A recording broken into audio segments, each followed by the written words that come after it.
முருகா சரணம். திருப்புகழ் என்பது திரு புகழ் என்ற இரண்டு சொற்களை கொண்டது. திரு என்றால் முருகன், புகழ் என்றால் அவனை புகழ்ந்து பாடும் பாடல். அப்படிப்பட்ட முருகனை நாம் பாடி பலனை பெற வேண்டும்.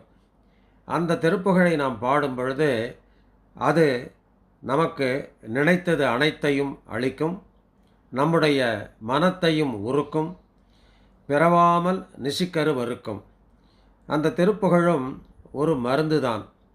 அது நெருப்பையும் எரிக்கும், பொறுப்பையும் இடிக்கும், நிறைப்புகழ் உரைக்கும் செயல்தாராய் என்று அந்த முருகனை நாம் பாடி வேண்டி வணங்கி அவன் அருளாலே அவனுடைய அருளை பெற்று அவனுடைய புகழை பாடி நாம் பலன் பெறுவோம். வெற்றிவேல் முருகனுக்கு அரகரோஹரா.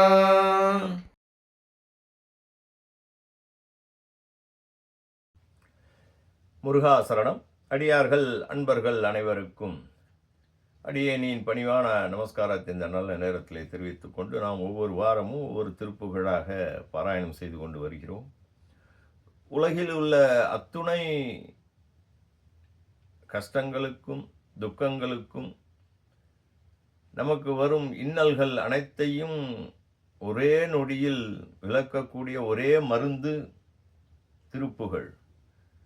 திருப்புகழ் என்னும் மருந்து அனைத்து வித தீமைகளையும் நம்மிடமிருந்து விரட்டி அடித்து வேரோடு அழித்து ஒரு நல்ல சுகமான வாழ்வளிக்கக்கூடிய மருந்து திருப்புகழ். அந்த திருப்புகழை நாம் ஒவ்வொரு வாரமும் பாராயணம் செய்து கொண்டு வருகிறோம்.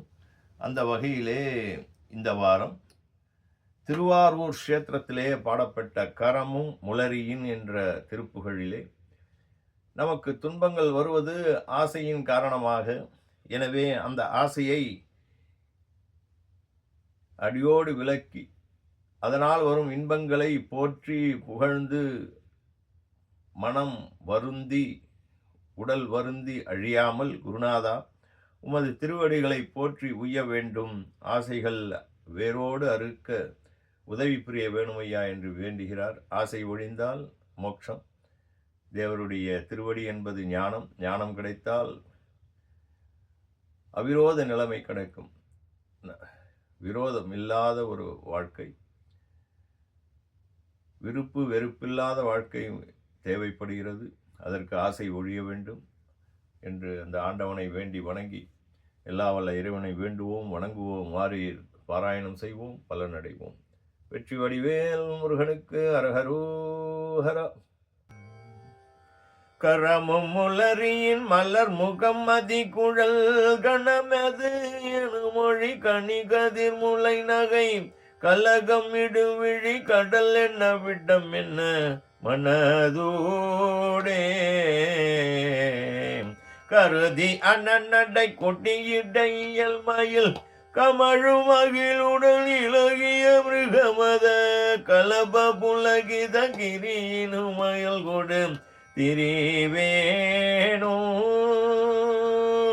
இரவு பகலற இகலற மலமரம் இயலும் அயலற விழியில் நெறிழி வர இதயம் உருகிய ஒரு குலம் வதவுற மடலோடே எழுத அறியவள் குறமகள் இருதன எரியில் முழுகின இளையவன் எனும் உரை இனிமை பெறுவதும் இருபதம் அடைவதும் ஒரு நாளே ஒரு நாளே இருபதம் அடைவதும் ஒரு நாளே இனிமை பெறுவதும் இருபதம் அடைவதும் ஒரு நாளே சுரபிமக வினை எழுபொருள் வினவிடம் மனுவில் நெறிமணி அசைவுற விசை மிகு துயரில் செவியினில் அடிபட வினவுமில் அது தீது துணிவில் இது பிழை பெரிதன வருமனு உருகி அரஹர சிவசி பெருமதோர் சுரபி அலமர விழி புனல் பெருகிட நடுவாக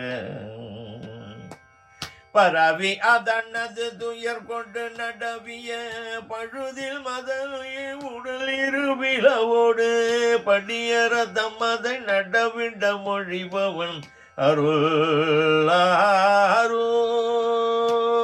படியில் அருமுகம் சிவசூத கணபதி இளைய குமர நிருபபதி சரவணம் பறவை முறையிட அயில் கொண்டு நடவிய பெருமாளே ஆரூர் படியில் அருமுக சிவசுத்த கணபதி இளைய குமர நிருபபதி சரவணம் பறவை முறையிட அயில் கொண்டு நடவிய பெருமாளே எழுத அறியவள் குரமகள் இருதனம் கிரியில் முழுகின இளையவள் எனும் உரை இனிமை பெறுவதும் இருபதம் அடைவதும் ஒரு நாளே ஆரூர் படியில் அருமுக சிவசுத்த கணபதி இளைய குமர நிருபபதி சரவண பறவை முறையிட அயில் கொடு நடவிய பெருமாளே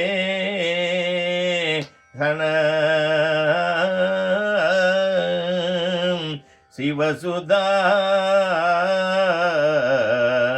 கணபதி இளைய குமார நிருபபதி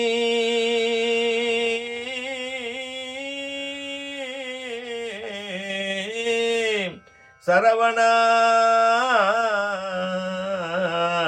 ஆரூர் படியில் அருமுகா முருகாவும் இருபதம் அடைவதும் ஒரு நாளே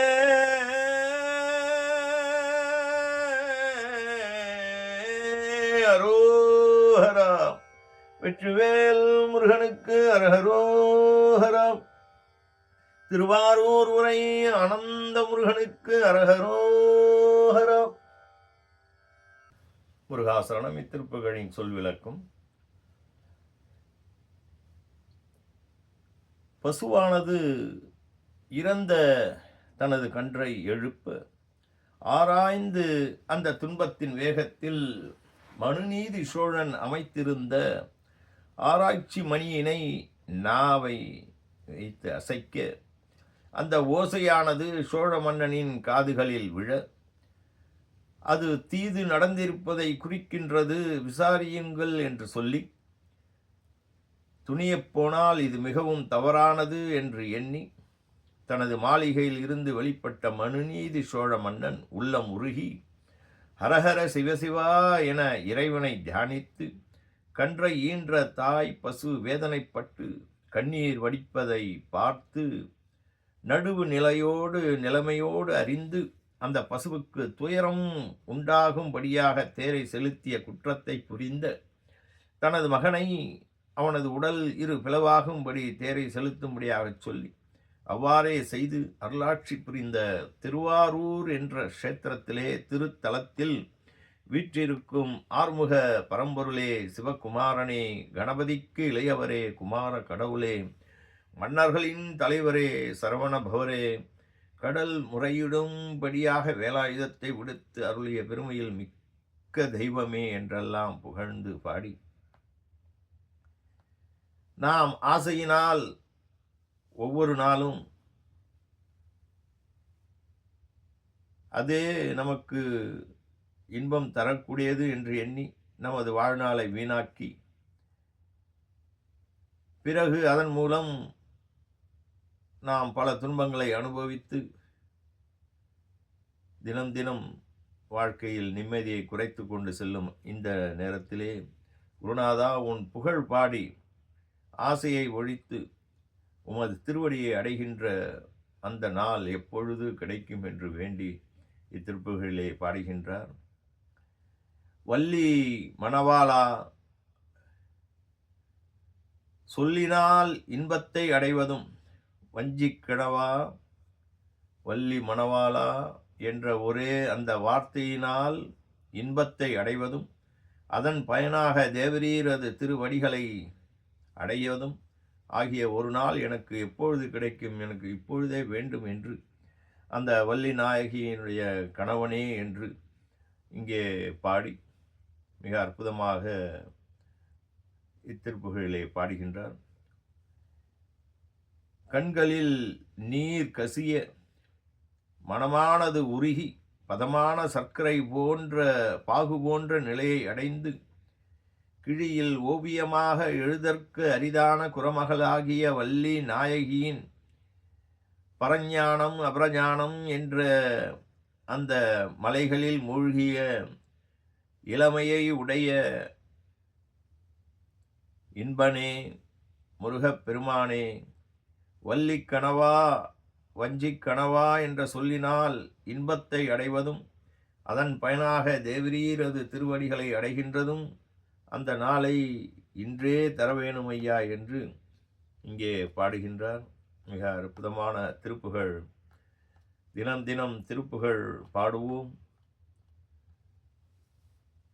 முருகனுடைய திருவடியை நாடுவோம் என்று கூறி வெற்றி வடிவேல் முருகனுக்கு அரகரோஹரா. தொடர்ந்து ஆதரவு கொடுத்து வரும் அத்துணை நல் உள்ளங்களுக்கும் சிவசொந்தங்களுக்கும் அடியேனின் பணிவான வணக்கங்களை இந்த நல்ல நேரத்திலே தெரிவித்துக் கொள்கிறேன். முருகா சரணம். தொடர்ந்து திருப்புகழ் பாராயணம் செய்யுங்கள். மீண்டும் அடுத்த வாரம் மற்றொரு திருப்புகழிலே சந்திப்போம். முருகா சரணம்.